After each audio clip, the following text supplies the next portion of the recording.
Bueno,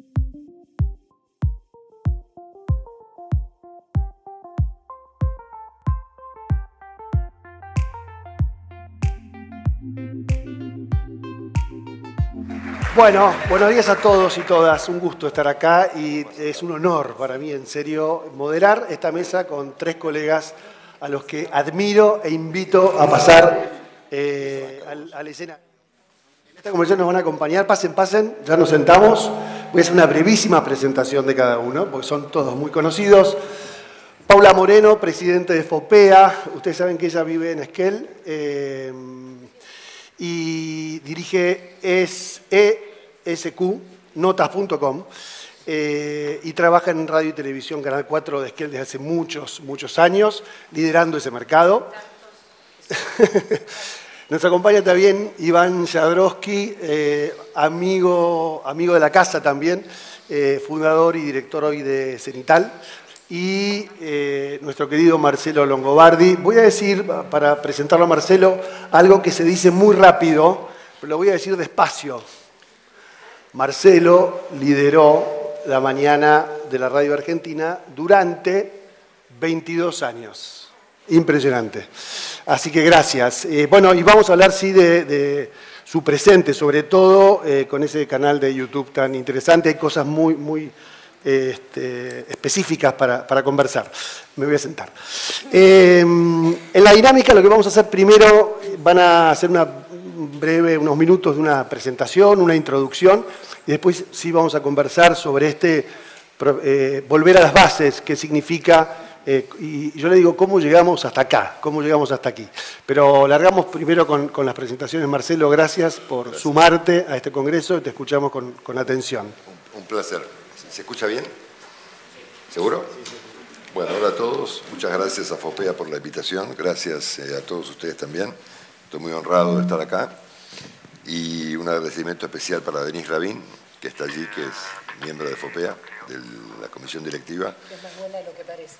Que fue mi mejor compañera de trabajo en mi carrera. Ella lo sabe. Y es una genia total. Ha sido mi mejor productora por lejos en toda mi carrera. Gracias, Denise.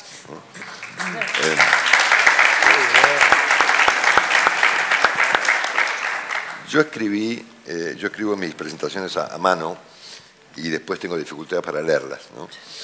Y sobre todo porque el inventor de este artefacto infernal nunca consideró la alternativa de que arriba van unos lentes. Entonces es un poco problemático. Siendo que esta presentación se llama Masterclass, me resulta un título algo exagerado, al menos en mi caso, ¿no? Yo no soy un experto en medios y mucho menos un teórico, solo puedo transmitirles impresiones personales, algunas ideas que enhebré para esta presentación y eventualmente responder algunas preguntas sobre mi tormentosa carrera, ¿no? No mucho más que eso. Y mi título es exactamente inverso al título de esta presentación, que se llama Volver a las bases. Y yo escribí en los últimos 2 días algo acerca de cómo nos alejamos de las bases, ¿no? Y tengo bastante para decir de eso y lamentablemente bastante poco para decir respecto de cómo volvemos a las bases, ¿no? Tengo apenas 2 ejemplos, que voy a citar al final de la presentación. Claudio Jacqueline, que está aquí enfrente, en una conferencia en mayo pasado que ofreció en la Academia Nacional de Ciencias Morales y Políticas en Buenos Aires, dijo: el periodismo hoy se encuentra en riesgo, al igual que la plena vigencia de la democracia liberal. Presumo que en alguna medida estamos acá por este motivo, porque tenemos al periodismo y a la democracia liberal en riesgo. El ejemplo más elocuente, más dramático, también más reciente de estos riesgos y esta combinación tan complicada ocurrió hace pocos días, hará un mes, en Estados Unidos, de donde vengo. Estuve allí 3 o 4 años y he visto cosas peores, inclusive que en Argentina, se las puedo contar.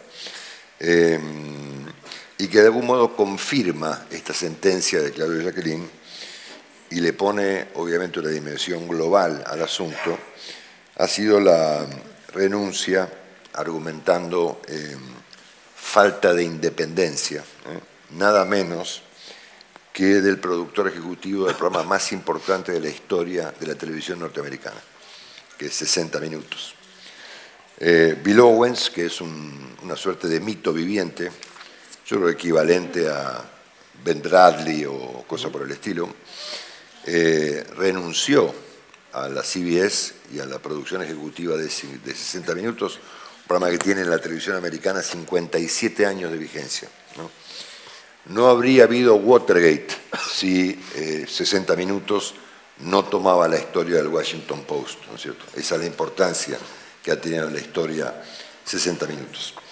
Y como consecuencia de lo volcánico del momento en Estados Unidos, Bill Owens renunció a la producción ejecutiva nada menos que del programa más, presumo que sacando ser director del Washington Post o del New York Times, no debe haber cargo más relevante en el periodismo norteamericano que ser el productor ejecutivo de 60 Minutos, ¿no? Él llevaba desde los años 80 en la CBS y había llegado a semejante cargo y se fue de un día para el otro argumentando justamente falta de independencia en Estados Unidos, en la CBS, ¿no? Así que este dato confirma esta preocupación que con tanta claridad presentó Claudio Jacquelin hace un tiempo. Es obvio que los riesgos que enfrenta el periodismo y el declive de la democracia liberal no son fenómenos desconectados que ocurren de casualidad de manera simultánea, ¿no? Desconectados uno del otro, ¿no? Son necesariamente asuntos que ocurren de manera conectada, lo trascendente del caso de Bill Owens es que se ha pasado de las palabras a los hechos, ¿no? Y esta combinación de riesgos en el periodismo y declive del orden democrático hoy se puede sintetizar en la frase de Claudio y en el caso de Owens, ¿no? Y esto es, y aquí está la novedad del asunto, ¿no? Es decir, el hecho de que en un caso como el de Owens se ha pasado a los hechos, ¿no? Que es lo que yo presumo ocurrirá en la Argentina próximamente. Arthur Sulzberger, que es el presidente del New York Times, ofreció sí una explicación, una exposición magistral en una universidad, en la Universidad Notre Dame de Washington, en el Instituto Kellogg, que es un instituto de política internacional, donde presentó una efectivamente magistral relación entre ambos procesos, ¿no?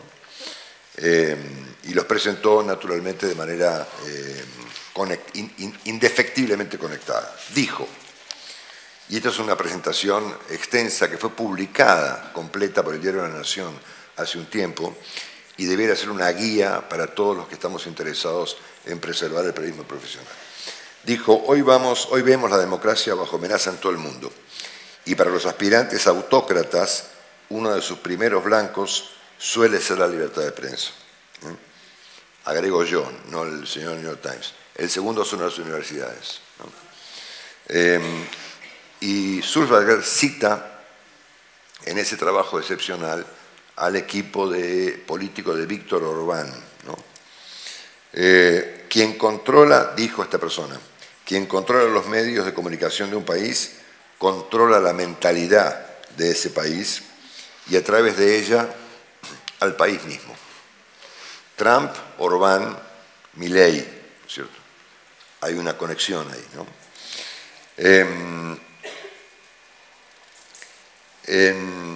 A mí me parece que la presentación de Sulzberger se ha vuelto en estos tiempos una guía indispensable, sobre todo para las personas, para los colegas de Sulzberger, que son los dueños de los medios, ¿no? O sea, creo que todos los dueños y los responsables de medios debieran tener ese ensayo de Sulzberger como una guía en este momento de nuestra profesión. A lo largo de la historia reciente, Argentina se ha comportado como una verdadera hija de su tiempo, ¿no? Incluso adelantándose a circunstancias históricas de esas que definen épocas, ¿no? Lo que llamamos habitualmente clima de época, ¿no? Y Argentina ha sido un país casi, no sé si un banco de pruebas o un país experimental, o en todo caso un país que en algunos puntos se ha anticipado a eso que llamamos clima de época. Ocurrió en los 80 con Alfonsín, ocurrió en los 90 con Menem, en el caso de Alfonsín naturalmente con la restitución de las instituciones, en el caso de Menem al menos con un intento de modernización de la economía, en los 2000 con Kirchner y el extravío bolivariano, y actualmente con el presidente Milei, ¿no? Y esta tendencia mundial a los experimentos autocráticos que incluyen de manera conectada un conflicto con los medios de comunicación. Argentina ha estado en estos procesos, en la restitución democrática, en el intento de modernización de la economía, en el extravío bolivariano y en las autocracias producto de procesos democráticos, ha estado a la vanguardia, aunque parezca mentira, ¿no? Para lo bueno y para lo malo, ¿no?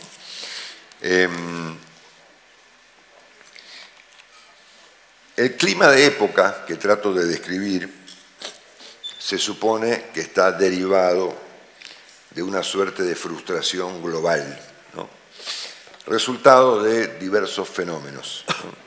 Desigualdad, la pandemia, el hecho de que la gente no ve en la democracia soluciones concretas a su vida cotidiana, en el pánico a los procesos migratorios y una serie de elementos que han generado que la gente está, de acuerdo a los teóricos del asunto, enojada, ¿no es cierto? La ira se ha vuelto una suerte de insumo de la política, definición que pertenece a Carlos Pañi, y la política de algún modo consiste hoy en día en estimular la ira, en la Argentina y en gran parte del mundo. En algunos casos de modo oficial, digamos, Argentina, Estados Unidos, eventualmente Hungría, en otros casos con procesos aún políticos más de centro, pero acosados por la derecha y por la izquierda, por estimuladores de la ira. Esto ocurre, aunque no de modo oficial, pero ocurre en Inglaterra, ocurre en Francia, ocurre en Italia, ocurre en Alemania, ¿no es cierto?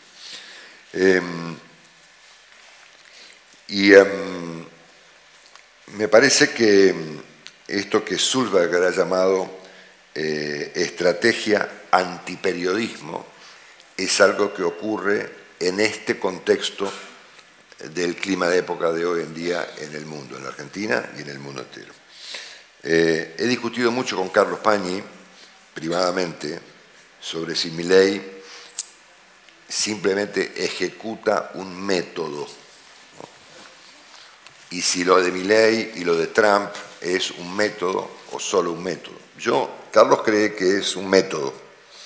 No sé si habló sobre el tema cuando estuvo ayer aquí por la mañana. Pero yo creo que además del método hay una ideología, ¿no? Y además de método e ideología hay un poco de locura, ¿no? Muy particularmente en el caso de Trump, ¿no?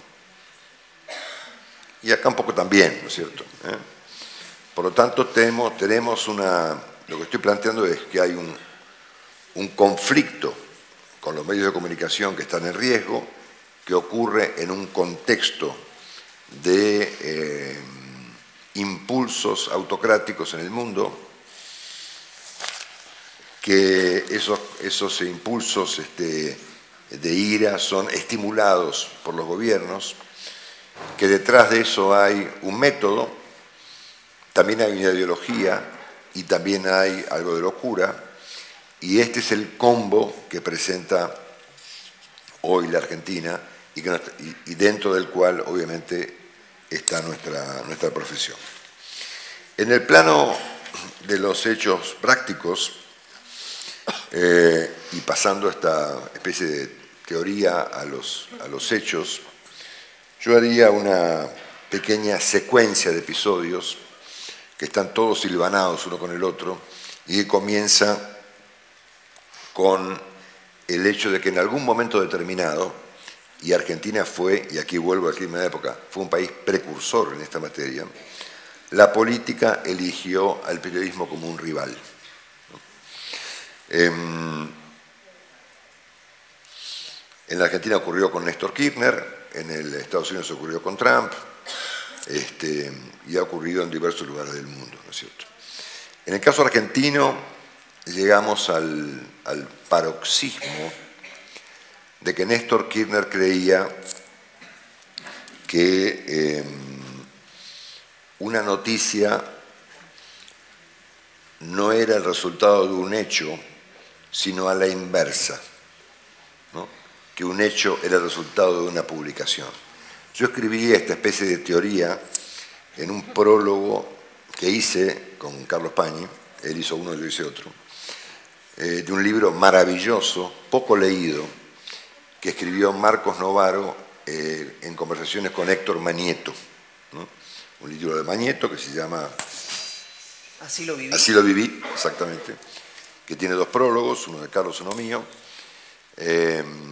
y yo escribí ahí en ese prólogo toda esta idea de Néstor y Cristina Kirchner respecto de que las noticias no eran el resultado de un hecho concreto, sino que a la inversa eran los medios los que inventaban los hechos. Y ahí yo cito algunas discusiones personales mías con Néstor Kirchner, particularmente una que ocurrió apenas comenzó la crisis del campo, 2008, cuando él no era el presidente, pero de hecho lo era, ¿no? Entonces un día en una acalorada discusión que mantuvimos en Olivos, me dice, pibe, me dice, no habría habido campo sin Clarín, ¿no? O sea, ¿qué me estaba diciendo Kirchner? Que no había hecho sin noticias, ¿no es cierto? El tipo había llegado al extravío de invertir los términos de la ecuación, ¿no es cierto? No habría habido campo sin Clarín, ¿no es cierto? O sea, ellos creían, o decían creer, que un hecho era el resultado de una creación mediática, y no a la inversa. Este fue, al menos como yo lo viví, digamos, el comienzo de esta idea, de esta lección del periodismo como un rival de la política. Y la derivación más importante que ha tenido este episodio ha sido la creación del llamado periodismo militante, que tampoco es... Argentina fue un país precursor también en este punto, aunque yo ya creo que hoy en día, y debo decirlo aquí, lo que hemos llamado periodismo militante debiera cambiar de nombre.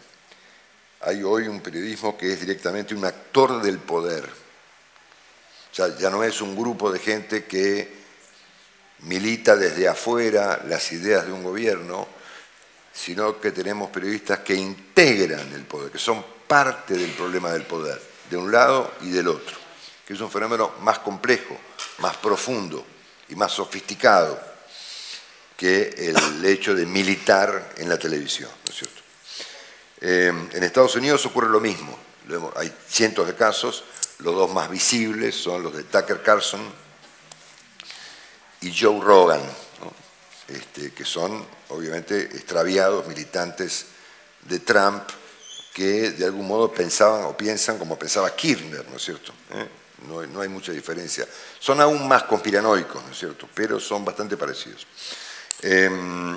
Voy a leer una cita sobre el asunto que escribió Fernán Zaguier hace unos días, el 11 de mayo pasado, en La Nación, en un artículo llamado, un artículo optimista de Fernán. Él dice: periodismo de calidad goza de buena salud.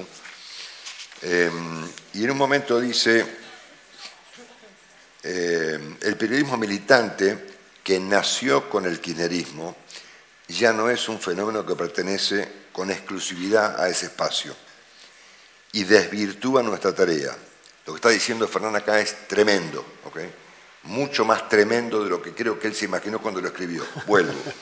El periodismo militante, que nació con el kirchnerismo, ya no es un fenómeno que pertenece con exclusividad a ese espacio y desvirtúa nuestra tarea, alejando por cansancio a las audiencias y en su gran mayoría estas huyen espantadas ante el griterío y el sesgo de confirmación.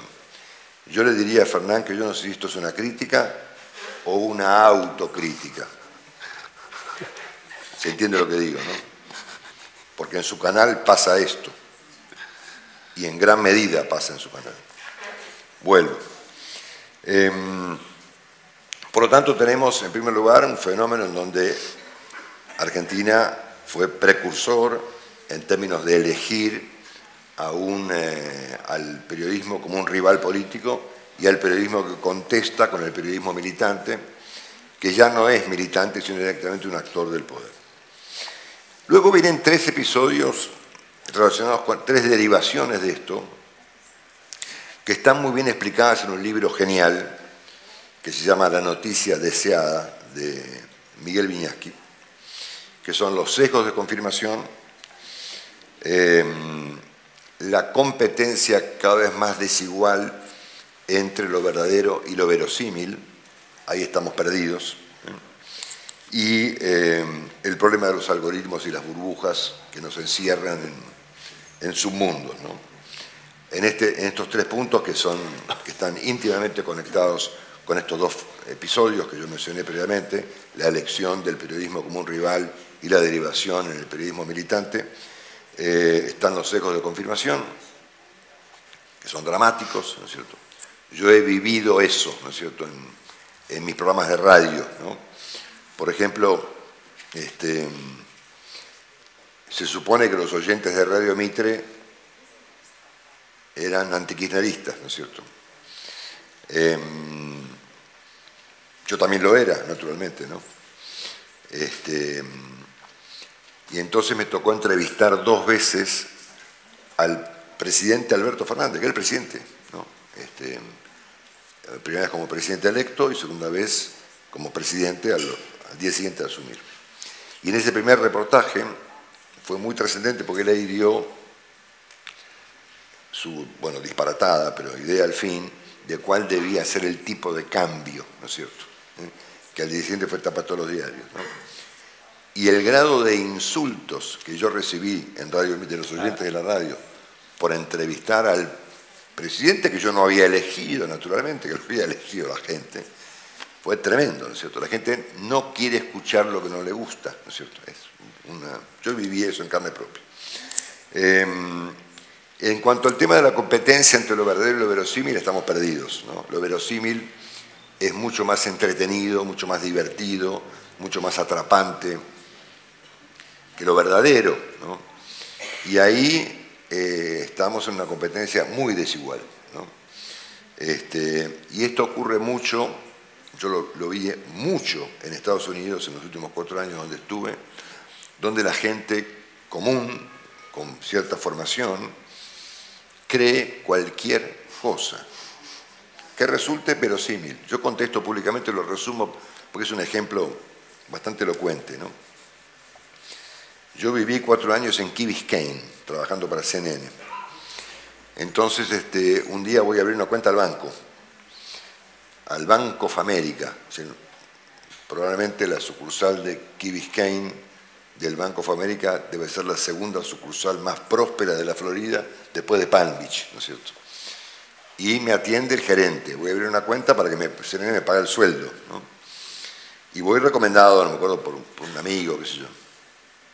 Y me atiende con Laura, mi esposa, el gerente del banco, un tipo que tenía un salario significativo, atendido en una sucursal espectacular de un banco de primer nivel. Entonces el tipo me toma los datos, nombre, apellido, la visa, la cosa, la green card, el seguro, dónde vive, y dónde trabaja. En CNN. Toin, hace el tipo. ¿Dónde trabaja? En CNN. Y dígame, me dice, ¿por qué no dicen la verdad? Me aposta, tu cuento es exacto, ¿eh? Lo conté el otro día en un programa con Andy Kuznetsov. Y yo me mire, señor, qué verdad. La de la pizzería, la historia de la pizzería, o ustedes no saben lo que pasa en la pizzería, señor. Ya, el tipo ya perdía los estribos, ¿no? Él se refería al caso de la pizzería Comet Ping Pong, ¿no?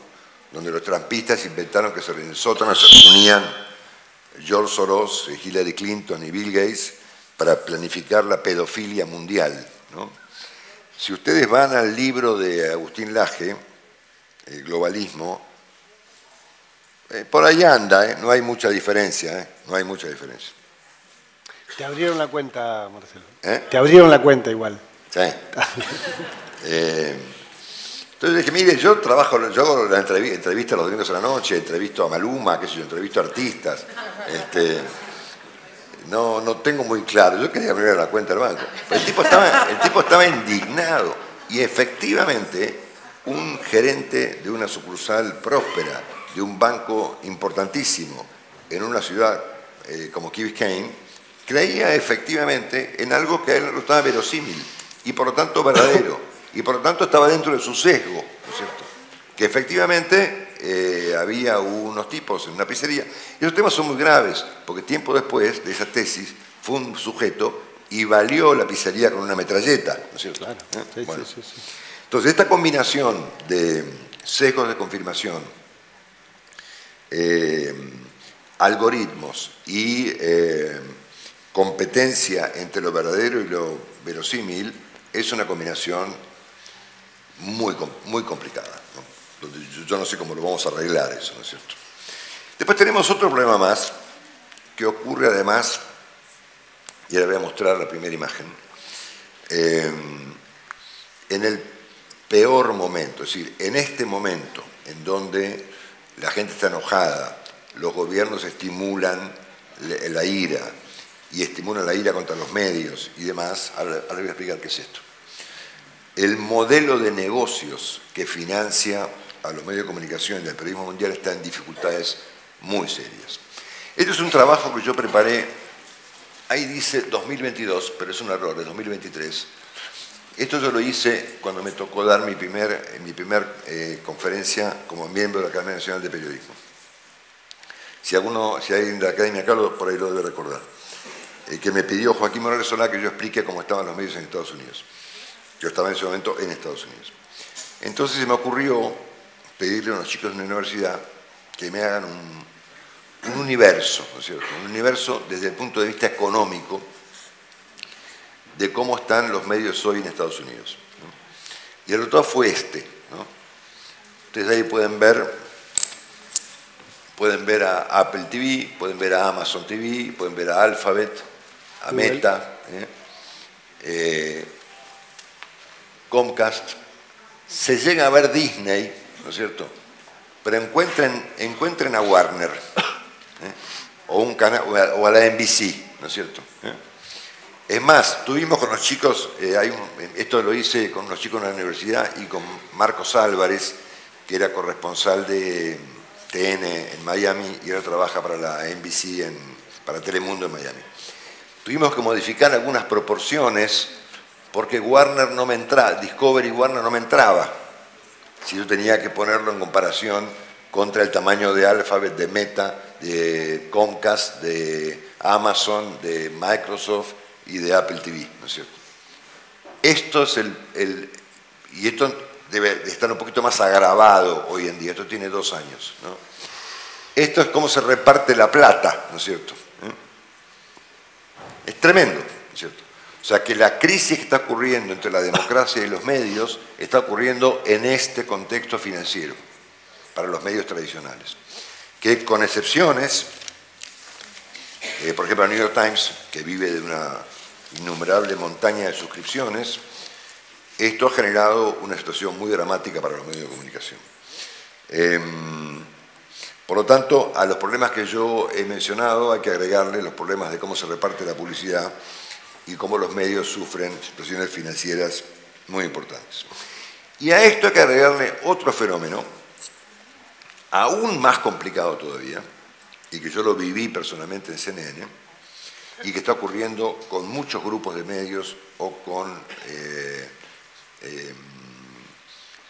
compañías de medio de comunicación, que es el ingreso de fondos de inversión o de accionistas cuya vocación por los medios es la misma que la mía por el béisbol, ¿no es cierto? Ustedes imagínense, hoy en día si aparece un periodista en el Washington Post y dice que tiene un Watergate o los papeles del Pentágono, y le dice al señor Jeff Bezos que tiene multimillonarios contratos con Donald Trump, ¿no? Dice, mire señor dueño del diario, tenemos un Watergate, y en lugar de ser Ben Bradley o la señora, ¿cómo se llamaba? Katharine Graham, es Jeff Bezos. ¿Se publica o no se publica? No. Entonces, yo he visto cómo el grupo Prisa fue absorbido por un fondo de inversión muy pequeño, llamado Amber, de un francés jovencito que compra y vende jugadores de fútbol, y se compró el grupo Prisa. ¿Y qué hizo? Lo echó a Cebrián. Claro. Hay que echar a Cebrián del país de Madrid, con argumentos tan estúpidos como que escribió un artículo para un portal británico conservador, ¿no? He visto el proceso aún más dramático en una compañía muy amiga mía, que es Univision, que tenía en Miami una operación bastante más grande que la de CNN, a cargo de un periodista colosal llamado Daniel Coronel. ¿Lo conoces? Sí, sí, sí. Bueno, Coronel es un tipo... Coronel fue el tipo que descubrió en Colombia los falsos positivos. Cuando el presidente Uribe le paga al ejército tantos dólares por cabeza de terrorista de la FARC y los tipos empiezan a matar a cualquiera para cobrar $3.000 por cabeza, Daniel Coronel descubre eso y lo publica. Y tiene que fugarse de Colombia y termina siendo presidente de Univision Noticias, ¿no es cierto? Y tenía, cuando yo lo conocí a Daniel en Miami, tenía 650 tipos, solamente en la división de noticias de Univision. Hoy no pasa de 100. Y lo tuvieron que echar a Jorge Ramos, el periodista más importante de la historia de habla hispana en Estados Unidos, por discrepancias con Trump. O hay una crónica, que yo lamentablemente no la traje, publicada por El País de Madrid en diciembre del año pasado, describiendo cómo los dueños de los fondos, que ahora son dueños de Televisa y de Univision, negociaron en Mar-a-Lago la cabeza de Jorge Ramos porque Trump tenía una tirria espectacular, un día lo sacó a empujones de la Casa Blanca. Lo propio ha ocurrido con Warner, donde yo trabajaba. Warner era de la AT&T. Yo presumo que, ya con esto cierro, yo presumo que la AT&T compró en su momento la Warner y dentro de la Warner la CNN, porque las compañías telefónicas buscaban comprar compañías que provean de contenidos a los teléfonos. El que la hizo mejor fue Magneto, ¿no es cierto?, que en lugar de dejarse comprar, se compró una compañía telefónica. A la inversa ocurrió con Warner. Warner fue comprada por AT&T. Yo me imagino la escena, un asesor que le dice, señores del directorio de Warner, de AT&T, compremos medios. ¿Para qué, señor? Para poner contenidos en los teléfonos. Bueno, entonces lo compraron. Y después apareció esto, después apareció mi planito, el de Google, ¿no es cierto?, donde ya no tenía ningún sentido que una compañía tuviera contenidos. Entonces, un día vino el mismo asesor y dijo, ahora vendamos, ¿entendés? El día que vendieron, le vendieron la Warner a un fondo de inversión que destrozó CNN. Destrozó primero el CNN doméstico americano, procurando volverlo trampista, con un sujeto llamado Chris Leach, ¿no?, que procuró volver a CNN doméstico de Nueva York trampista. Entonces, es como procurar convertir al diario La Nación en kirchnerista, ¿no es cierto? Bueno. Y por supuesto, CNN en español fue arrasada, ¿no? Nosotros éramos 13 pisos de oficinas en Brickell Key, quedamos 8 personas. Y un día nos quedamos sin cámaras. Yo renuncié el día que pedí una cámara en Los Ángeles para grabar 2 reportajes, uno con Ricardo Darín, la noche de los Oscars, y otro con Gustavo Dudamel, y me dijeron, en Los Ángeles no hay más cámaras. CNN. ¿Okay? Entonces, lo que completa, digamos, la frutilla de esta torta dramática es el ingreso de capitales y de fondos de inversión completamente ajenos a están Los Ángeles Times en manos de los chinos, Warner en manos de John Malone, ¿cómo se llama? Prisa en manos de un comparador de jugadores de fútbol, etcétera, etcétera, etcétera, y el Washington Post en manos de Jeff Bezos, ¿no es cierto? Por lo tanto, acá hay una responsabilidad muy grande en términos de preservar al periodismo profesional de los dueños de los medios, ¿no? Nosotros podemos hacer muchas cosas, pero no todas, ¿no es cierto? Finalmente, quiero recordarles que las 3 notas más importantes que se hicieron en el mundo el año pasado no fueron hechas por ningún medio de comunicación clásico. Reportaje a Donald Trump, reportaje a Vladimir Putin y reportaje a Sergei Lavrov. Esos 3 reportajes fueron hechos, 2 en Twitter, 1 en Spotify. O sea, yo sigo mucho la política internacional. Los 3 notas más trascendentes del mundo del año pasado fueron hechas en medios no tradicionales. Así que nos queda rezar, digamos que sería una alternativa, y creo que hay un consejo que nos ofrece Sulzberger en términos de cómo volver a ciertas fuentes, ¿no? Él dice, en ese magistral trabajo que les mencioné al principio, nuestra profesión tiene una larga trayectoria de competir por la información, pero debe unirse por la causa de la libertad de expresión, ¿no? Esto es un mensaje del dueño de un medio a los dueños de los medios. Nosotros podemos hacer poco, ¿no? Y creo finalmente que FOPEA es un gran ejemplo en el sentido de unirnos para procurar defender lo que queda de nuestra complicada profesión. Muchas gracias.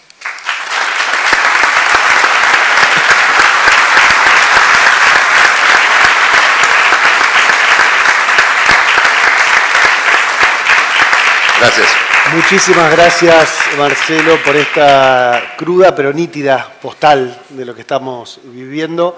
Iván, te voy a pedir si en 7 minutos podés darnos tu postal. Compartir tu postal. Algunas cuestiones que dijo Marcelo y diría, tomando la última cita, que es muy importante lo que hace FOPEA y sería muy importante que esté AEA en esa estructura de discusión. Porque en lo que planteaba Marcelo sobre los dueños de los medios, si bien por supuesto ahí estoy reduciendo, pero hay actores que en las principales compañías que tienen algún tipo de acceso a la línea editorial de medios de comunicación. Es algo que conversábamos hace un rato, que es difícil digamos, yo tengo un amigo que dice de arriba para abajo solamente los pozos, pero en este caso a mí me parece que mientras no haya algún tipo de acuerdo de convivencia, me gusta usar mucho la palabra de estabilización en todo orden, en el orden macroeconómico, en el orden de la conversación pública, en el orden de encontrar un modelo de negocio, porque finalmente de lo que estamos hablando acá es de plata. Creo que todo este diagnóstico que hacía Marcelo no va a ser más que empeorar porque no hay ningún estímulo para que se generen esos anticuerpos. Porque si los dueños de los medios no tienen interés, producto de que la enorme mayoría no proviene de los medios de comunicación, quienes ejercen la tarea ven que no solamente no está retribuida, sino que es impugnada, daba el caso Marcelo, digamos, potencial o qué pasaría si le acercan a Bezos alguna investigación que afecte los múltiples contratos que tienen con el gobierno de los Estados Unidos. La salida que nos queda, y esto también sería una oportunidad que le diría a un periodista que tiene eso y Bezos le diga que no, le diría que haga su propio medio. O que genere su propia instancia para comunicarlo, porque hay un montón de gente que eso lo va a poder valorar. A mí me parece que y esto no por lisonjearlo a Marcelo que está acá, pero digo, el Longobardi, 22 años comandando la primera mañana, o cualquier otro ejemplo que sea así algo determinante en materia de audiencia, creo que es muy difícil que exista, excepto en cuestiones de entretenimiento, como puede ser la final o el inicio de una Copa del Mundo, la NFL o alguna otra... O bueno, perdón, los eventos transmitidos a través de streaming de grandes eventos de juegos online, que hoy probablemente lo vea más gente que los Oscar, ¿no? Esta es una cita que hace siempre Mario Pergolini, que cuenta que los eventos de gaming lo ve 3 veces la gente que ve los Oscar, y probablemente acá la enorme mayoría de nosotros no sepa siquiera de su existencia. Eso es como a veces, no sé si a ustedes les pasa también, que se cruzan en Instagram, en Twitter o en TikTok o en cualquier red social un viral de alguien que tiene de repente 7 millones de seguidores y vos no lo habías escuchado nombrar en tu vida. Pero que no es que trabaja de otra cosa, ¿no? Hace algo que debería estar en un ecosistema más o menos parecido. ¿Qué pasa con eso? Bueno, hay una clusterización de los consumos visible, ¿no? No estoy diciendo ninguna novedad en este sentido. Y eso, si bien obviamente es un problema,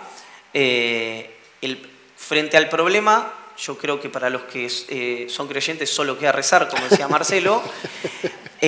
Y entonces lo que hay que ver es qué oportunidad encontramos en esa situación. Y para mí la oportunidad tiene que ver con la generación... Esto cometo una infidencia que no sé si le he dicho en público o no. Fin del año pasado, con Daniel Haddad en su casa, me muestra un audio de... No, fin del año pasado no, del otro. Me muestra un audio y me dice, ¿qué pensás? Y era un audio de Mirta Legrand invitándolo a su programa. Y mi respuesta, muy naif, fue decirle, bueno, vos podés pedir ir solo. Y el audio no era de Mirta Legrand, por supuesto, un audio que desarrollaba en ese momento Infobae con su propio equipo de un programa especial de inteligencia artificial. Y entonces ahí se generó un ejemplo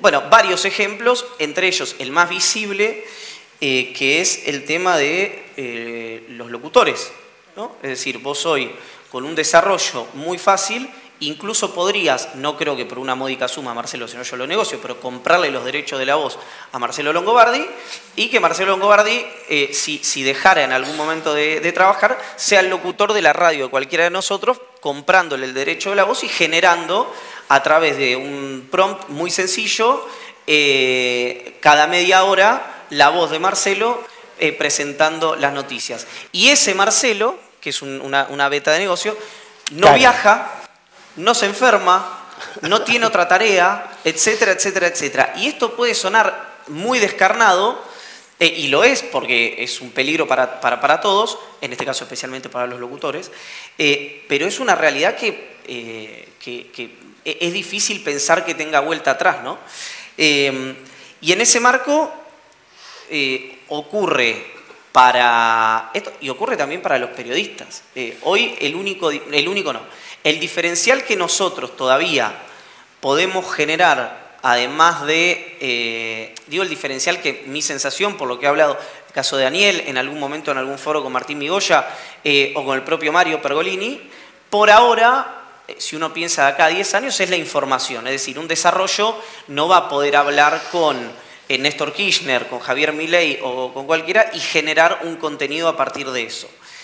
Con lo cual, ahí uno lo que tendría que pensar es, primero, si su insumo es la información, apostar a eso brutalmente para generar ese diferencial, y si no, encontrar alguna beta en esto que decíamos de clusterización, pero parece medio un chiste de Capusotto esto, pero para customizar los contenidos que cada microaudiencia quiera consumir. Y lo interesante para mí de esto es que las microaudiencias son audiencias que te pueden permitir sobrevivir. Claro. Y esto, cuando digo sobrevivir, puede ser vivir bien también, no, sonó como no muy sexy la propuesta. Y eso es lo que me parece interesante. Eso es lo que me parece más interesante. Que es vos hoy y puedo hacer un ejemplo rápido en YouTube, con una estructura de costos infinitamente menor a un canal de televisión, podés tener un programa súper exitoso que implique, después si vos querés crecer o no crecer. Nosotros acá, fue idea de Tomás y yo lo acompañé en ese proyecto, copiando, haciendo un copy-paste de lo que era Joe Rogan Experience, hicimos el método Rebord y nos teníamos que conseguir un nombre de contextura robusta, pelado, con voz gruesa, bueno, que era lo más difícil de todo, y eso era, yo desconozco los costos de Joe Rogan, pero me da la sensación que debe ser algo parecido, era una habitación con 3 cámaras y una consola, y en ese momento ni siquiera de última generación. Entonces, sí sigo creyendo, prueba y error, que el contenido manda. Después, y vos me vas marcando, Chani, el tiempo, 2 minutos. 2 minutos, por favor. Después, casos como haciendo retazos. El tema de la democracia liberal, que Marcelo hablaba y lo citaba Claudio, hay algo interesante de un trabajo hace 2 años que no me imagino que haya cambiado mucho, y si cambió de haber cambiado para peor, este es mi optimismo, de Latinbarómetro, que era cuáles son los 2 países que más valoraban la democracia en América Latina. Era uno, previsiblemente Uruguay, y el otro era El Salvador de Bukele. ¿Por qué? Porque hace mucho tiempo, y esto hay que dejarlo ir, digamos, ¿no? Es como un amor que ya no es correspondido, que para una enorme porción de la sociedad la democracia dejó de ser un sistema de reglas, sino que le resuelvan sus problemas. Entonces, uno podría decir que la de Bukele es una democracia liberal y tendría que elongar mucho para decir eso. Ahora, resolvió el principal problema que tenía la sociedad de El Salvador, que era la violencia de las maras. Y entonces, esa democracia funciona. Probablemente el número de la Argentina, yo creo que ahora debe estar un poquito por encima de lo que era la valoración durante el último gobierno, pero si vos le preguntabas a la mayor parte de la Argentina, Argentina con una cultura democrática muy, muy, muy potente, estaba más o menos entre 50 y 50 a final del gobierno de Alberto Fernández. Porque esto también por algo que yo repito siempre, y mi primo en alguna de sus conferencias me lo robó alguna vez, que es que Argentina multiplicado por cualquier cosa te da Argentina, para bien y para mal. Uno podría pensar en la valoración democrática, es algo bueno, aunque se va deteriorando, y también un ejemplo muy comentado ahora son los canales de streaming. Recién hablábamos sobre los sindicatos más rústicos en su versión estadounidense o su versión más sofisticada europea, y cómo era la discusión de ellos con los canales de streaming, ¿no? Cuando acá discutimos nosotros, los que tenemos canales, o empieza una conversación con el SAT, con el sindicato de televisión. Y Pablo me decía algo que es cierto, que es, no hay canales de streaming en esta dimensión en otros países, y yo recordé algo que hablé con YouTube Argentina, que es algo que YouTube lo dice y lo debe decir abiertamente, que es el caso argentino es único en el mundo. Es decir, la cantidad de canales de streaming que hay en Argentina no se repite en ninguna parte del mundo. Lo cual uno podría pensar, al igual, por ejemplo, que tener inflación, nativos, que no sé si es algo espectacular, ¿no? Probablemente esté generando una situación de burbuja que en algún momento tendrá algo darwinista de la supervivencia del más apto. Y como último tema, que yo creo que esto es acá a ver, si yo termino una nota citando biografía de Tadeo Isidoro Cruz en algo que para mí es que sirve para cualquier referencia a orden político, de Borges diciendo esto de un hombre llega un momento en el que sabe de una vez y para siempre quién es, cito rápidamente de memoria, y no lo valora nadie, yo soy un psicópata, porque estoy escribiendo solamente para mí. Y este problema es un problema que va con el correr del tiempo, pueden pasar dos cosas. Puede empeorar en la foto general y puede mejorar en la cuestión de comunidad. ¿Por qué digo que puede empeorar arranco por lo segundo, mejorar en la cuestión de comunidad? Bueno, porque va a seguir habiendo gente que le interese saber cómo fue, citando el caso también que mencionaba Marcelo, que Orbán empieza a caer en popularidad y rebota inventando un problema migratorio que no existía, pero fue increíblemente efectivo, que esto está en un libro que ya lo han leído muchos de los que están acá seguramente, pero si no lo recomiendo, que es Los Ingenieros del Caos. Y que además el gobierno lo sigue casi cronológicamente en función de cómo está escrito el libro, que es uno de los libros de cabecera de Santiago Caputo, El mago de Kremlin. que es impactante, claro. De hecho es interesante eso, porque cuando uno mira los dos libros, y Carlos le ha puesto ese mote, la figura del mago del Kremlin es la figura estética, pero la ejecución metodológica es de los ingenieros del caos. Y si leen esos libros a la par, se entiende mucho. Se entiende mucho. ¿Y por qué digo, y con esto cierro, que en la cuestión de comunidades esto puede llegar a ser algo positivo? Porque muchos de los que estamos acá vamos a querer seguir escuchando los análisis de Marcelo o las miradas sofisticadas de Carlos Pagni o la información que ordena prácticamente, a mi juicio, como ninguno en Argentina, Jorge Liotti. Ahora, hay mucha gente que eso no va a pasar. Entonces, nosotros nos podemos aferrar a comunidades, pero hay algo que dice, y que a mí me impresionó, porque a mí me lo había dicho un amigo que trabaja con Horacio Rosati, y dije, bueno, lo habrá leído en algún lado y no le di mucha bolilla. Y después me lo dijo Pergolini, que es que China, creadora, ¿no?, de una compañía china de TikTok, en China el TikTok no es el TikTok que consumimos nosotros. Es un TikTok que, primero, tiene muchas prohibiciones en orden de generación de contenido, que tiene desafíos educativos, desafíos matemáticos. El nivel de capilaridad que tiene eso, muchísimo más que Twitter a nivel global, pero debe ser 8 o 10 veces más, hace que vos tenés un gigante global que creó una herramienta que le vende al mundo. Y si vos le vende al mundo o permite, si querés, porque esta es también otra discusión, permite una generación de contenidos en esa plataforma que es como comer, no voy a decir una grosería, pero cuestiones que no te hacen bien todos los días de tu vida, y por el deterioro de la autoridad, los padres cada vez más temprano le dan los teléfonos a sus chicos y no saben decirle que no, y tenés chicos desde muy temprano que están comiendo algo que no hace bien durante muchos años de su vida. Si nosotros creemos que eso no va a tener un efecto sobre los consumos posteriores, yo creo que nos equivocamos, esta es mi verdad relativa, y ahí aparecía una propuesta de Mario, que nadie lo podrá tildar a Mario probablemente de comunista. Bueno, hoy capaz que sí, hoy esas cosas se pueden hacer sin ninguna evidencia.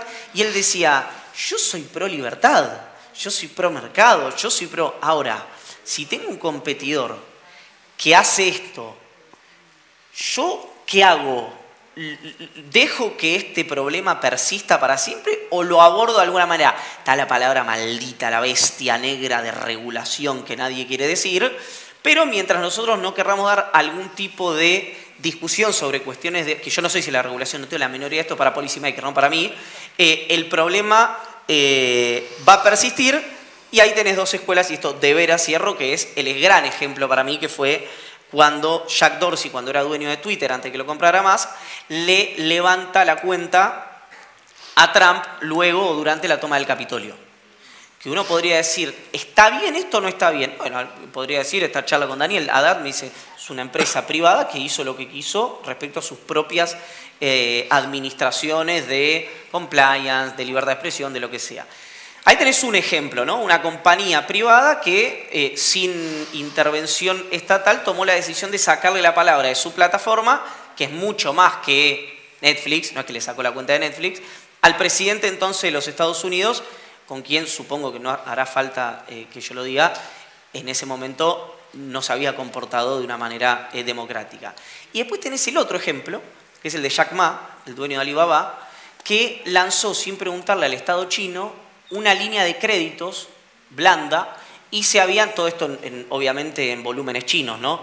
Se habían sacado esa línea de créditos blanda en la aplicación creo que 20 millones de personas en media hora, ¿no? Una cosa, esto de los volúmenes chinos.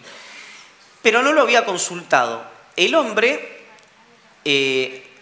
se ve motivado, probablemente por sus propios deseos, a devolver ese dinero, desaparece 6 meses y su primera aparición es afiliado al Partido Comunista Chino. Estas son 2 escuelas, ¿no? 2 escuelas que hay hoy en el mundo. A mí lo que me parece es que mientras no se aborde la cuestión de la superestructura, sea de las compañías o sea de los estados, los problemas que diagnosticaba Marcelo van a persistir. Creo que cumplí con el tiempo. Bastante bien. Bastante bien. Gracias, Iván.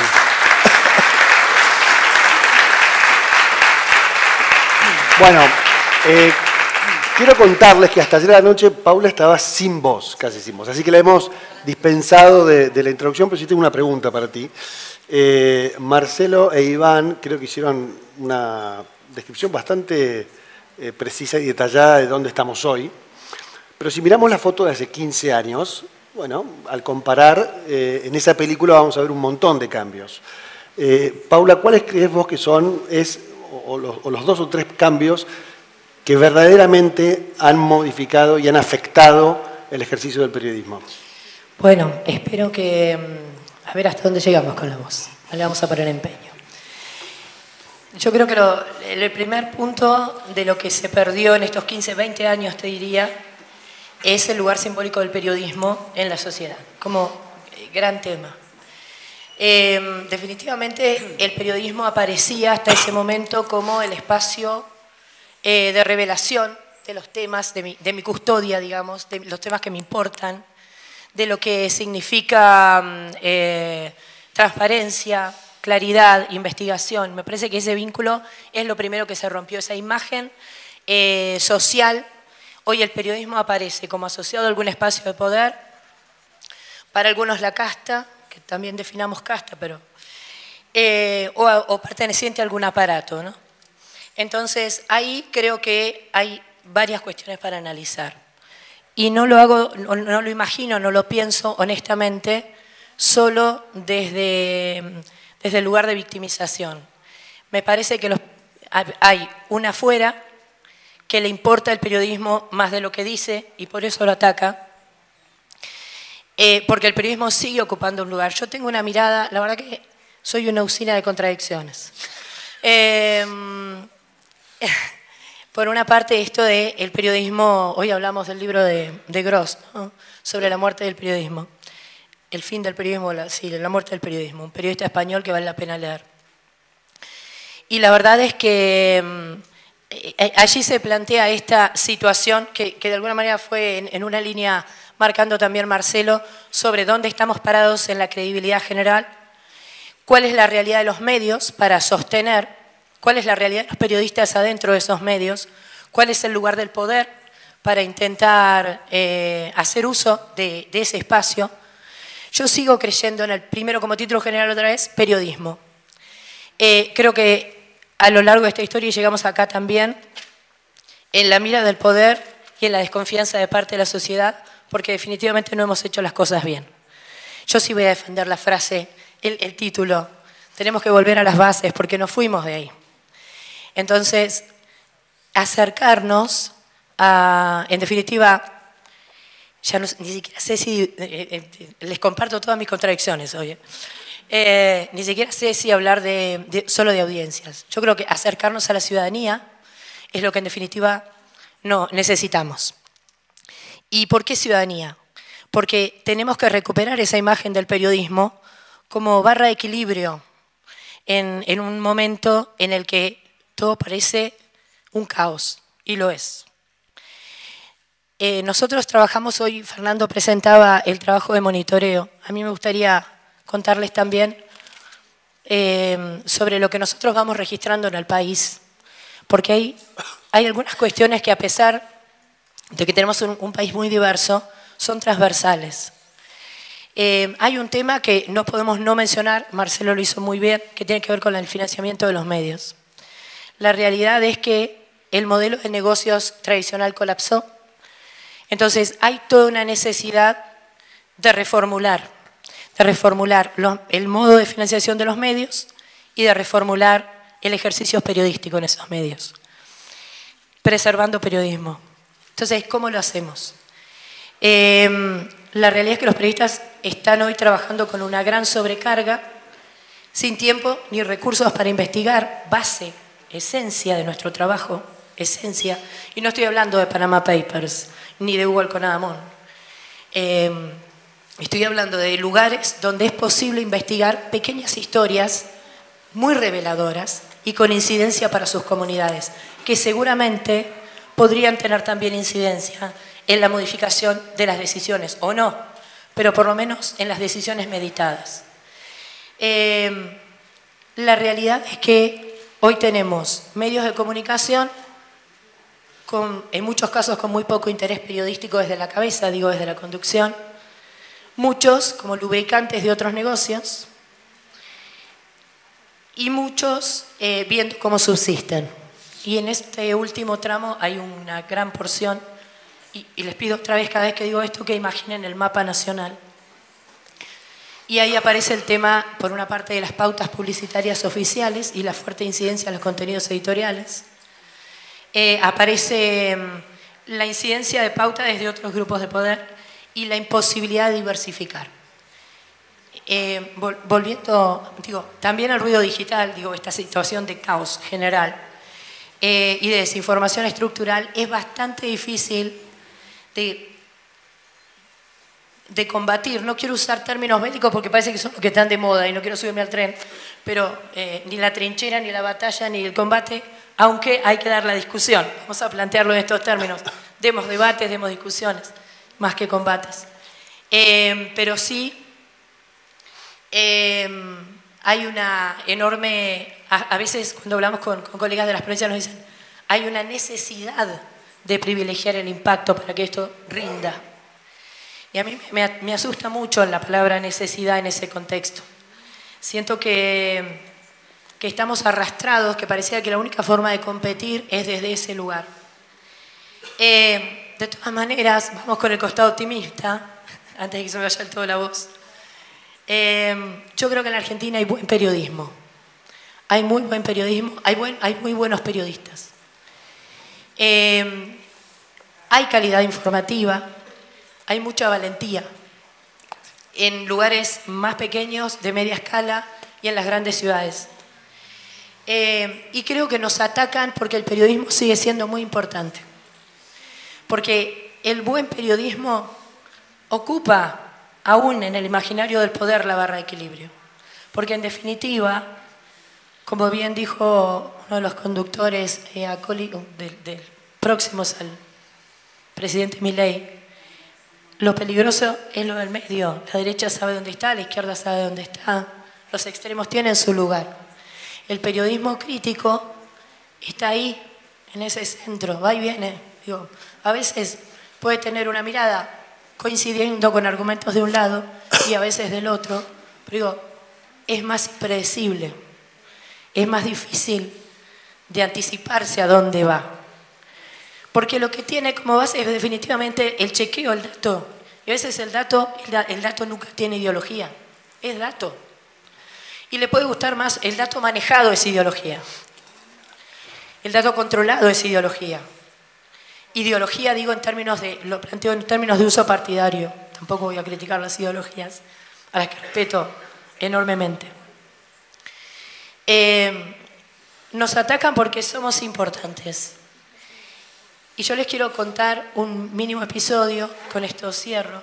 Después seguimos con otros temas, pero no quiero sumar más tiempo.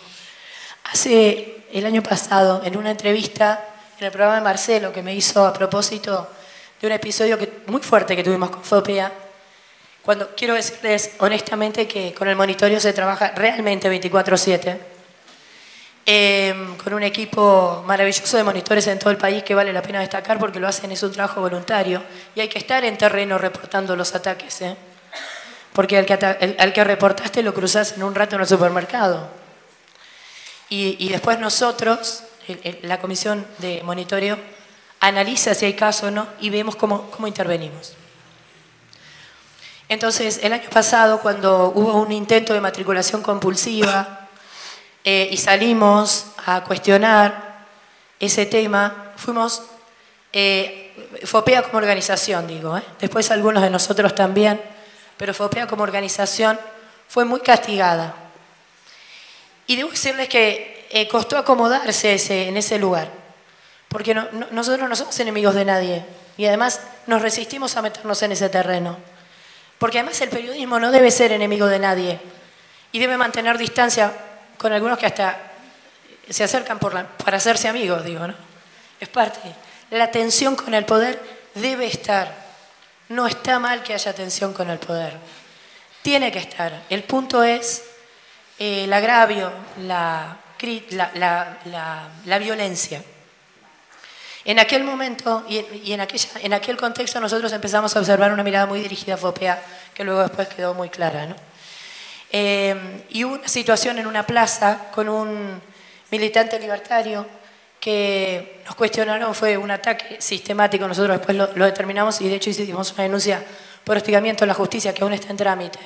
Nos la archivaron, recurrimos, nos la archivaron, recurrimos y ahí estamos. A ver, ¿es fácil? No, no es fácil, es difícil. No sabemos en qué va a quedar, pero no lo vamos a normalizar. Esa es la definición. En aquel momento cuando Marcelo me hace la nota, porque había muchos cuestionamientos, porque no habíamos salido a defender a aquel militante, nosotros, un periodista planteó, y dije, pero ¿por qué tenemos que salir? FOPEA es una organización de periodistas. Y la respuesta de un periodista fue, ¿vos viste los clics que tiene? Y de un periodista de aquel entonces, claramente no vos. y yo creo que los dos nos asombramos en ese momento. Los dos nos asombramos. Los dos nos asombramos, vos y yo, sí, en la entrevista. Y mi respuesta fue, a un periodista no lo define un clic. En definitiva, si ese es el principio, no tenemos nada más que hablar. Entonces, ¿por qué? Mi pregunta siguiente después de esa nota fue, ¿pero por qué están tan ocupados en que los defendamos? Porque decir que sos periodista sigue validando. Te da un marco. Te ubica en un lugar. Si decimos que son youtubers o militantes o la milicia digital, molesta, porque sigue siendo un nicho. El periodismo, con sus más y sus menos, y con toda la autocrítica que debemos hacer, sigue ocupando un lugar. Tenemos mucho para mejorar. Todo lo anterior, desde la concepción misma de la sostenibilidad de los medios hasta lo que hacemos hoy, cada día. Pero sí, definitivamente se impone mi costado optimista y el periodismo tiene mucho para dar. Gracias, Paula. Un segundito por un tema de Milena. Ya vengo. Ya se suma, Iván, ahí vuelve. Marcelo, en este camino de continuidades y rupturas, que un poco contaba Paula, quiero preguntarte algo muy concreto. Hace unos años vos estabas a la mañana en una radio y tu trabajo era de una manera. Hoy estás en otro lugar. Contanos un poco, para ponerlo en términos futboleros, ¿qué ganaste y qué perdiste? Primero contá un poco, porque por ahí no todos están al tanto de cómo está tu canal de YouTube, de cómo vienen, de la producción, de los resultados. Pero me interesa mucho también cómo te cambió el día a día, qué cosas, qué ganaste y qué perdiste, digamos, ¿no? Porque creo que es un buen ejercicio para entender el cambio en el que estamos inmersos con los periodistas. Bueno, elegí si querés una respuesta de 5 minutos o de 2 horas y media. Bueno, 7 minutos. Bueno. Es una pregunta muy compleja porque en esta pregunta que me hace el Chani se mezclan muchos temas profesionales y personales. Yo decidí dejar mi conducción de la mañana en Radio Mitre a fines del año 2021, en octubre del año 2021, como consecuencia de diversos factores. Si tengo que ser muy sincero, la respuesta es escandalosa, ¿no es cierto? Porque yo he visto en Radio Mitre cosas que no me gustaron, muy opacas, ¿no es cierto? Y cuando vos te negás a intervenir en una cuestión opaca, te metés en un conflicto, ¿no? Cuando decís que no a algo, te metes en un quilombo indefectiblemente. Y de alguna manera eso me pasó a mí, ¿no? con mis jefes, ¿no? Después tuve algún roce con Jorge, que no fue, que por supuesto se mediatizó mucho, pero no era el núcleo del problema, ¿no es cierto? De hecho, creo que le hice a la Nata el anteúltimo reportaje que él concedió antes de su muerte. Yo voy a tomar la decisión de hacer un cambio en mi vida profesional. Y hacer un cambio, yo aprendí mucho de eso, porque hacer un cambio es muy complicado. Es mucho más difícil de lo que yo me imaginaba, porque en general hay una reacción adversa a la noción de un cambio radical en una vida profesional que estaba muy expuesta como la mía después de 20 y pico de años de liderar la mañana.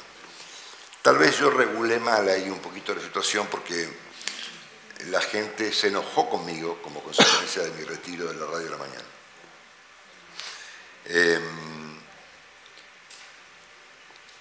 Es como... Fue una experiencia complicada porque yo no quería dar muchas explicaciones de los motivos de fondo. Procuré explicar que yo me quería forzar personalmente, obligar personalmente, como consecuencia de este tema y de otros, a reinventar mi carrera. Yo ya estaba viendo en ese momento cierto declive de lo que era mi industria, que es la radios AM,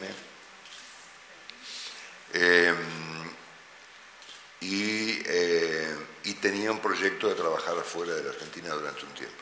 Para mí, y esta fue una decepción aún peor, yo había idealizado la idea de terminar mi carrera en CNN en Estados Unidos.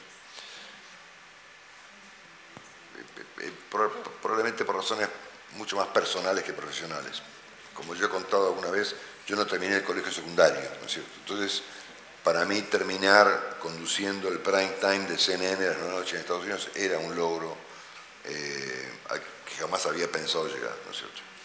Ocurrió ahí entre paréntesis, brevemente, otra pequeña tragedia en el proceso de cambio que yo procuré hacer, porque cuando yo cerré un acuerdo con CNN en Estados Unidos en diciembre del año 21, o sea, 2 meses después de mi retiro de Mitre, y efectivamente llegué a Estados Unidos en julio del 22, en ese proceso de 6 meses, CNN se vendió.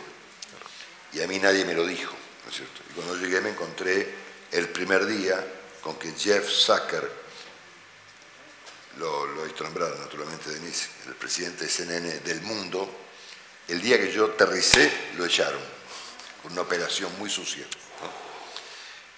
Y a los 2 o 3 días nos quedamos sin estudios en Miami, ¿no?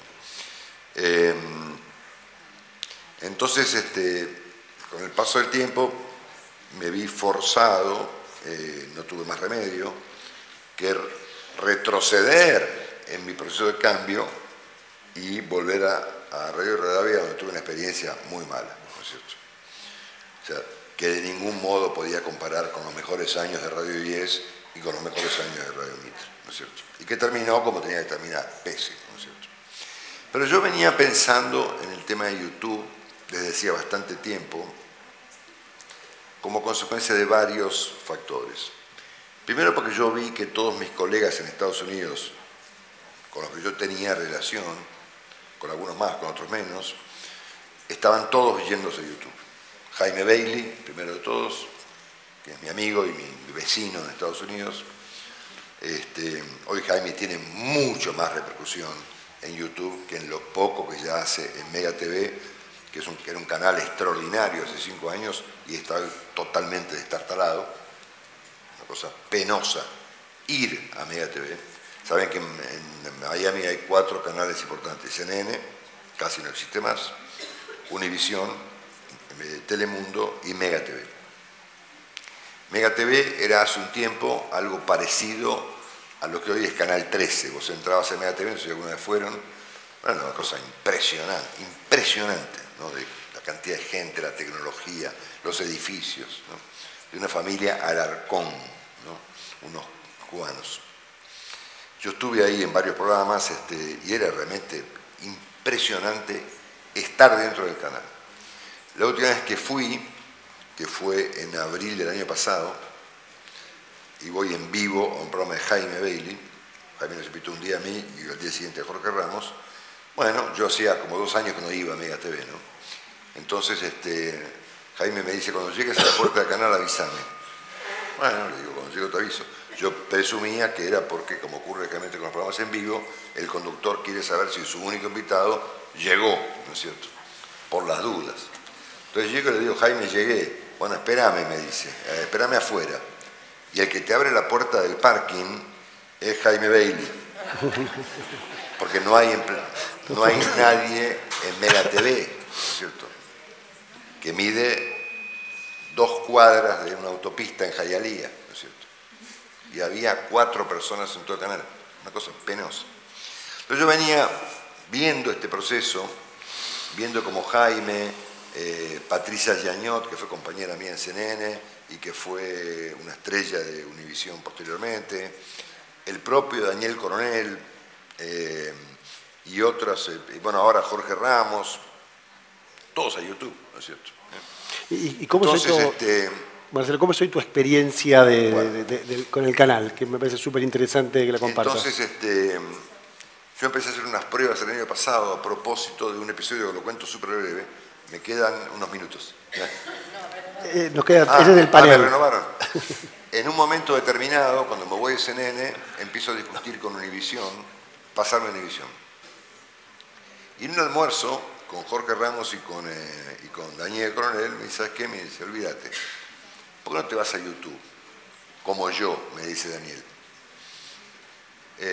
Yo tengo una compañía que me opera mi canal desde Colombia, que se llama Tu Catapulta, que son unos tipos muy geniales, qué sé yo.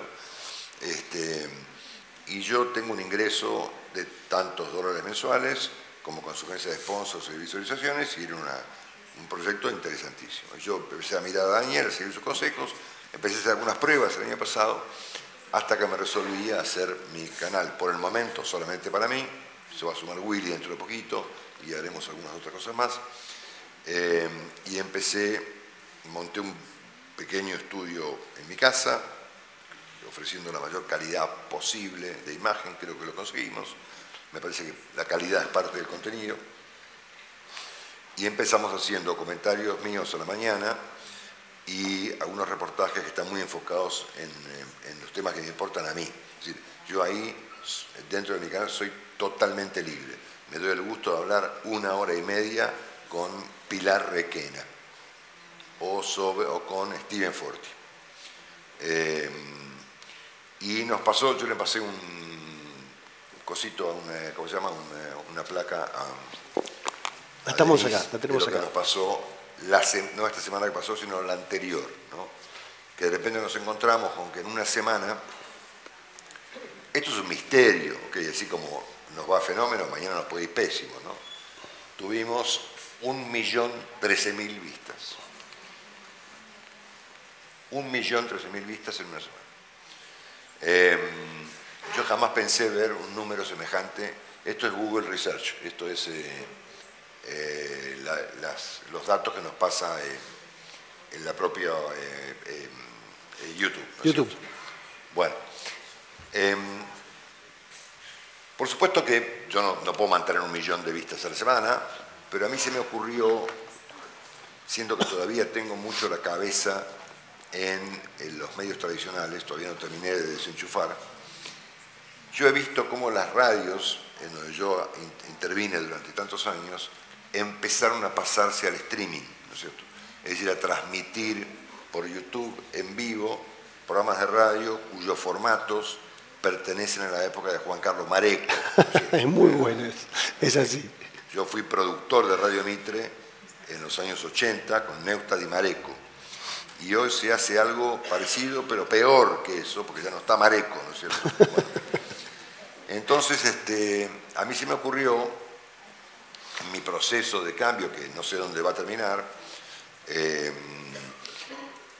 buscar un formato parecido al de la radio de la mañana, más breve, mucho más amplio en materia de temas. Hoy los medios se han vuelto completamente monotemáticos, ¿no? totalmente monotemáticos. Si vos ponés una tarde América 24, C5N o La Nación Más, no te enterás básicamente de nada, con excepción de un tema, a lo sumo 2 temas. Se ve todo muy libreteado, se ve como está libreteado, inclusive en canales distintos. Y a mí se me ocurrió que era mucho más interesante, que es mi estilo de siempre, tener una agenda de temas 150 veces más amplia. Las noticias son finalmente la cosa más interesante del mundo, ¿no es cierto? Y hay muchas noticias por día, ¿no es cierto? Bueno. Y entonces, en nuestro canal hoy, como ellos ponen, las radios ponen en sus programas en streaming en YouTube, tienen una limitación muy grande, es decir, no pasan de 8.000 tipos, 10.000 tipos. Nosotros, al final del día, como nuestro producto es un poco más, ¿viste la palabra streameable? Si no lo acabamos de inventar. Por supuesto. Terminó ganándole a todas las radios juntas, en el plano del streaming, ¿no es cierto? On demandiable, bueno. Al mismo tiempo, las radios AM están en niveles de declive muy importantes. Hoy son griteríos, en muchos casos bastante grotescos. Yo me acuerdo que en Radio 10, en la época de Daniel, sorteábamos un taxi por semana. Hoy Rivadavia sortea 2 kilos de helado. Eso habla del público. ¿Okay? Tremendo. Okay, eso habla de la audiencia, ¿no es cierto? Si la audiencia te pide 2 kilos de helado y una cena en el Palacio de la Papa Frita. Y la gente ya muy adulta, o sea, un temetario ahí, ¿no es cierto?, llama a las radios pidiendo 2 kilos de helado. Y si escuchó ese programa de radio en 10, inescuchable, ¿no es cierto? Groserías, chistes viejos, formatos anacrónicos, PNTs infumables, operaciones políticas, conversaciones. Hoy no hay periodistas, con excepción de algún caso, que podría ser Nelson, o algún caso excepcional, que le hable al oyente. Como la gente que está en la radio no es de radio, se hablan entre ellos. Es infumable, ¿entendés? O sea, yo hoy hablo solo 2 horas, ¿entendés? Sin que nadie no necesito a nadie que me... hoy no pasa eso en las radios, viste que son conversaciones entre grupos de gente que habla al mismo tiempo. Bueno, así que nuestra experiencia, aunque breve, es muy alentadora. Yo me siento muy libre, yo tendría muchas dificultades hoy, con esto cierro, para ir a un medio tradicional, muchas dificultades. Yo siempre fui medio rebelde, digamos, y tengo algunos rasgos con los años, esos defectos se acentúan, entonces... O virtudes. ¿Cómo? Defectos o virtudes, quiero decir. Defectos, digamos. Y hoy yo tendría muchas dificultades para otorgar un jefe, ¿no es cierto? Prefiero depender de un algoritmo, ¿no? O de... Claro, o de buscar la manera de atraer a la mayor cantidad de público posible con una oferta de temas mucho más amplia que mis colegas y con otro nivel de reportajes y demás. Así que la experiencia ha sido súper hasta ahora interesante. fantástica. Una postilla. A propósito de esto de la radio, es muy interesante el proceso que se dio en España a propósito del apagón. Hace unos días que estuve en Madrid, tengo muchos amigos y familia, y me llamó la atención que en las casas que iba recorriendo veía una radio portátil. Entonces les decía que, porque tienen acceso a una tecnología, y de hecho la tienen, pero era el 75 pulgadas y el aparato de radio. Y dije, ¿qué pasó? Y me dice, no, ¿y no sabes lo que fue conseguir pilas? A partir de ahora está la radio en un lugar central, y les cambió la lógica. Y dije, una casa, 2 casas, y fui a varias más, y empecé a buscar las radios. Dije en algunos, ¿tienen radio? Sí, tienen radio. Digo, para los que amamos la radio, y la radio portátil, claro. La speaker, vamos al speaker. No está perdido. Pero me pareció un proceso muy interesante para empezar a mirar también, especialmente. Porque la radio no es el aparato, es el concepto de servicio en ese momento. Claro. Permitime agregar algo bastante dramático. Con excepción de Radio Mitre, que tiene detrás una compañía de máximo nivel como es Clarín y un dueño que no sé qué nivel, cuán activo está hoy en día, porque es un tipo que tiene una mente superior, me refiero a Mañeto. Yo no puedo entender hoy, francamente, y esto es un tema complejo, cómo se financian las radios. ¿De qué viven? Okay.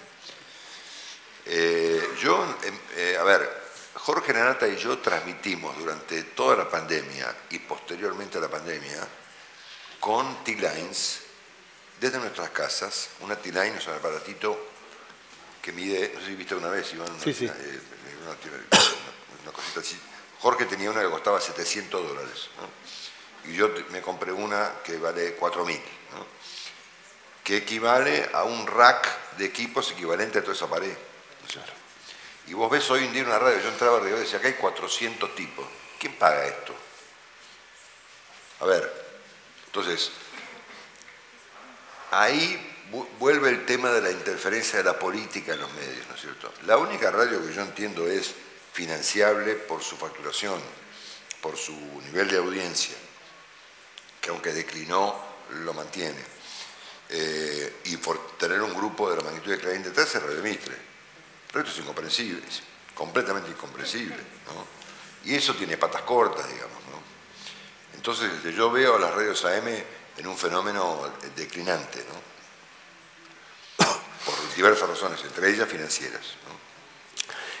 Una breve pregunta para Iván y vamos a preguntas del público. Hemos dado un panorama bastante dramático del estado de situación.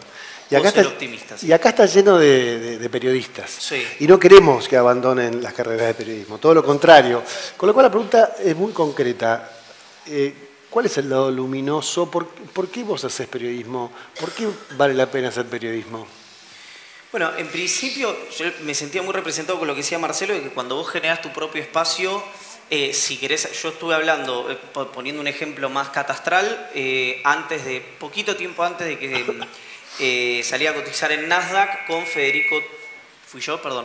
con Federico Trucco, que es el dueño de Bioceres, ¿no? Estuvimos hablando 2 horas de biotecnología. Por supuesto, esa entrevista en términos cuantitativos rinde menos que la de un creador de contenido o alguien por ahí un poco más famoso, pero tanto la de Trucco como una conversación que tuvimos sobre China y Estados Unidos con 2 ex embajadores de gobiernos peronistas fueron la que más gratitud generó en nuestra audiencia. Es decir, también está esta cosa de quedar preso de lo cuanti, cuando a lo mejor lo que vos le tenés que dar para generar esa comunidad y para poder fidelizar esa comunidad es lo quali. Tenés un problema, obviamente, que es indisimulable, que es que pasa lo mismo en los canales de televisión y en las radios y tal. Por supuesto que lo que genera más fidelidad y lo que genera más sentido de pertenencia es el activismo, la militancia. Eso está fuera de discusión. Es decir, vos le das a tu audiencia lo que tu audiencia siempre quiere escuchar, es más fácil que te compren y que te paguen, para el caso de la membresía, que si sos más impredecible. Pongo un ejemplo. Nuestra audiencia es una audiencia particularmente crítica no con la parte económica, con la parte cultural del gobierno nacional.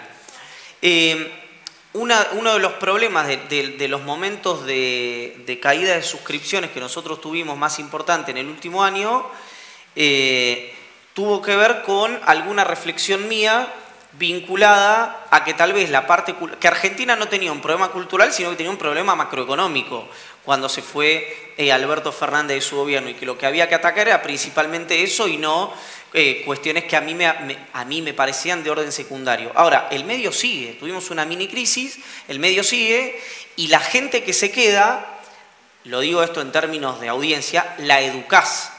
Y además te exige, no sé, nuestra audiencia es una audiencia muy exigente. Yo recibo martes por medio que yo mando mi newsletter o alguna reflexión con la que no están de acuerdo o alguna corrección que si están bien, por supuesto la celebro, ¿no?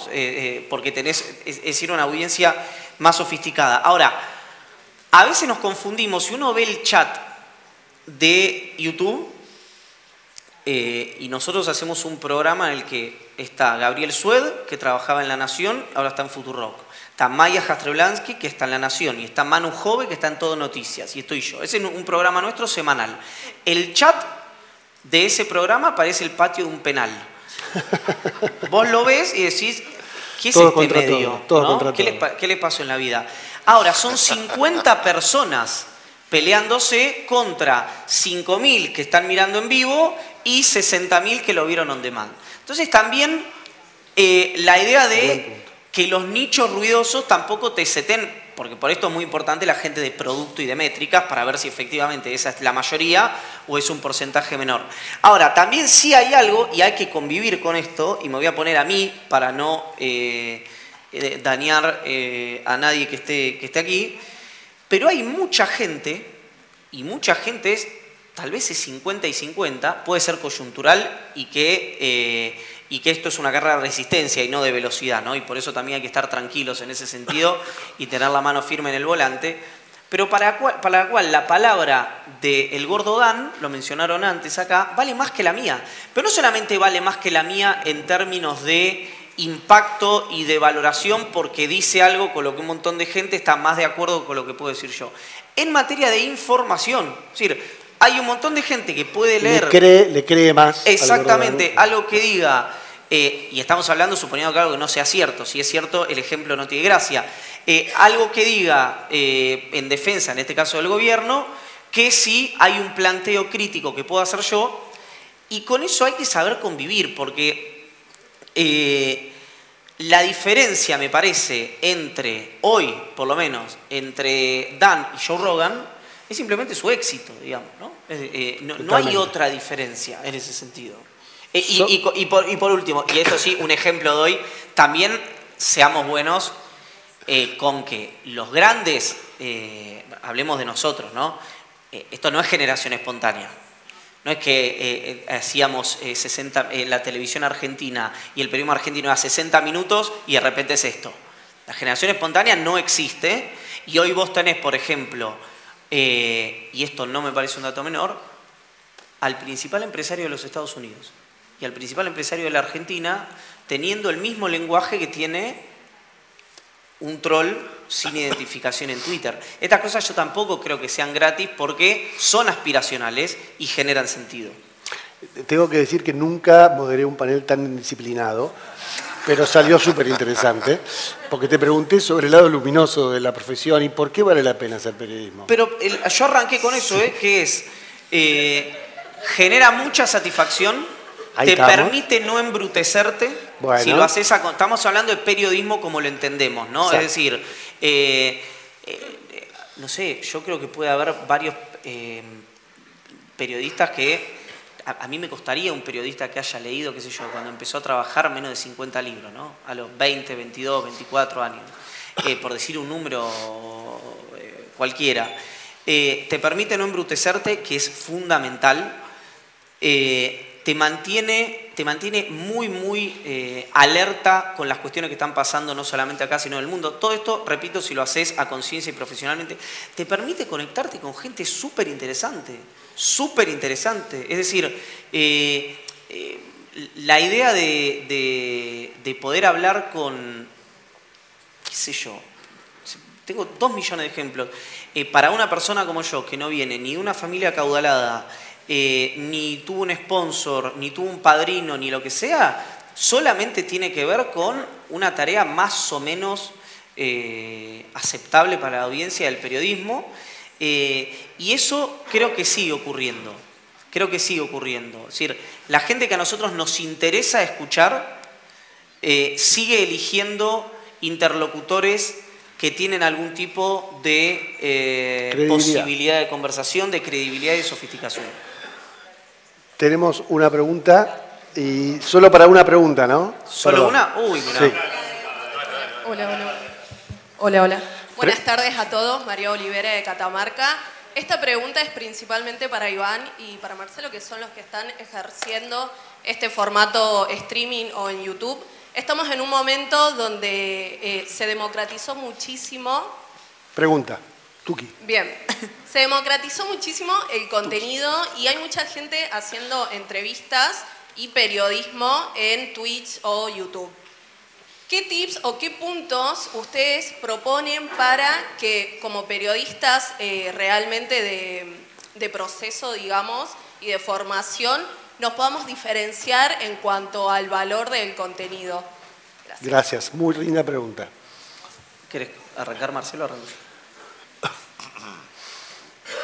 Mil disculpas, pero no entendí bien la pregunta. Tips para que una conversación por YouTube sea periodística y no sea contenido brandeado, ¿Cómo te podés propaganda diferenciar, digamos? o un creador amateur. ¿Qué hace que esa conversación sea periodística? Bueno, tendría que dar una clase sobre eso. Yo creo que he sido sí, acá Denis me dice que redondeé. Creo que he sido, y creo que soy más o menos un buen entrevistador, ¿no? Más o menos. Y mis mejores entrevistas las hice con Denise Rabin en CNN.